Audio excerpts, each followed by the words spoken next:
मई 2026 में रिलेशनशिप में मिसअंडरस्टैंडिंग की बारिश होने वाली है। चलिए शुरू करते हैं। कैसा जाएगा मेष राशि के सभी जातकों के लिए आने वाले मई 2026 का ये महीना। रिलेशनशिप में भी आप देखेंगे कि पहला जो थोड़ा सा हिस्सा है वो काफी ज्यादा ठीक आपको लग रहा है, यानी कि 1 से लेकर 10 मई के टाइम पीरियड में बातें हो रही हैं अपने पार्टनर के साथ, डेप्थ में बातें हो रही हैं, आप प्लानिंग कर रहे हैं, प्लॉटिंग कर रहे हैं या साथ में रहने की बातें कर रहे हैं। और दूसरे पार्ट में आपकी जितनी एक्सपेक्टेशन थी अपने पार्टनर के साथ वो उतनी मीटअप नहीं कर पाएगा।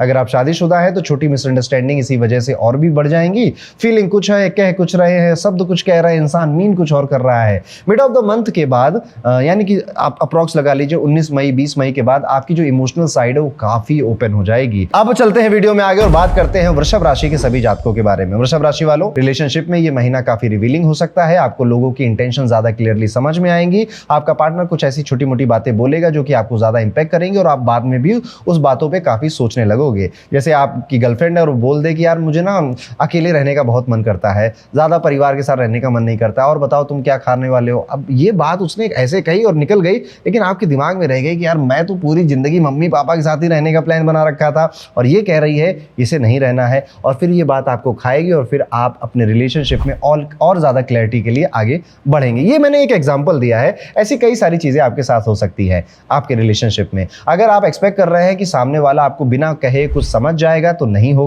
मिसअंडरस्टैंडिंग बढ़ा दोगे आप। इससे बेटर है कि अगर आप अपने मन में अकेले ये सारी कहानी बनाएं, सामने वाले को बता दें और उससे उसका जवाब ले लें। चलिए अब आगे बढ़ते हैं, बात करते हैं मिथुन राशि के सभी जातकों के बारे में। मिथुन राशि वालों, मई 2026 आपके लिए कैसा होगा। किसी की पीठ पीछे बुराई मत करिएगा और नॉट इवन पार्ट बनिएगा, नहीं तो अदरवाइज आप फंस जाएंगे। ये फेस बॉन्डिंग इंप्रूव करने का जरूर है। तो आपका अगर किसी के साथ रिलेशनशिप खराब चल रहा था या आप रिलेशनशिप बेहतर करना चाहते हैं तो आप छोटा सा ऑनेस्ट अपनी तरफ से एक स्टेप लेंगे ना, सामने से भी आपको ऑनेस्ट अटेम्प्ट लेते हुए लोग मिलेंगे। इसलिए ये वो टाइम पीरियड जब आप अपने पुराने थोड़े से खराब से रिलेशनशिप को और ज्यादा बेहतर कर सकते हैं। अगर आपकी शादी हो गई है या आपकी मैरिज हो गई है तो भी यही पैटर्न आपको देखने को मिलेगा। आगे बढ़ते हैं दोस्तों, बात करते हैं कर्क राशि के जातकों के बारे में। कर्क राशि वालों, मई 2026 आपके लिए लव लाइफ में पहला हाफ थोड़ा इमोशनल इंबैलेंस लेकर आएगा।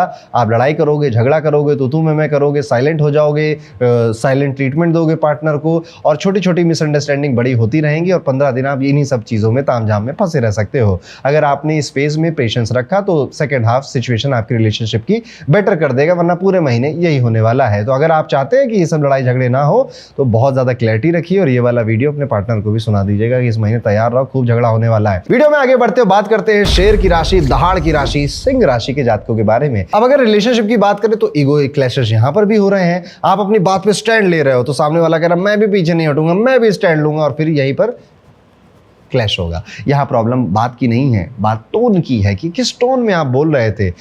तो मेरी बात क्यों नहीं सुन रहे हो, ये भी एक टोन है। आप मेरी बात क्यों नहीं समझ रहे हैं, ये भी एक टोन है। इस तरह से अगर आप अपनी टोन को रखेंगे या इस तरह से आप अपने काम को हैंडल करेंगे, सिचुएशंस को हैंडल करेंगे, तो आप इस महीने को बहुत अच्छे तरीके से अप्रोच भी करेंगे और हैंडल भी कर ले जाएंगे और ज़्यादा आर्गुमेंट भी नहीं होंगी। हर बार जीतना ज़रूरी नहीं है। रिलेशनशिप में और रिश्तों में तो बिल्कुल भी ज़रूरी नहीं है कि आपकी जीत हो। रिलेशनशिप अगर आप सच में मेंटेन रखना चाहते हैं तो उसमें रिलेशनशिप की जीत हो जाए, बाकी इंडिविजुअल जीत किसी की भी हुई हो।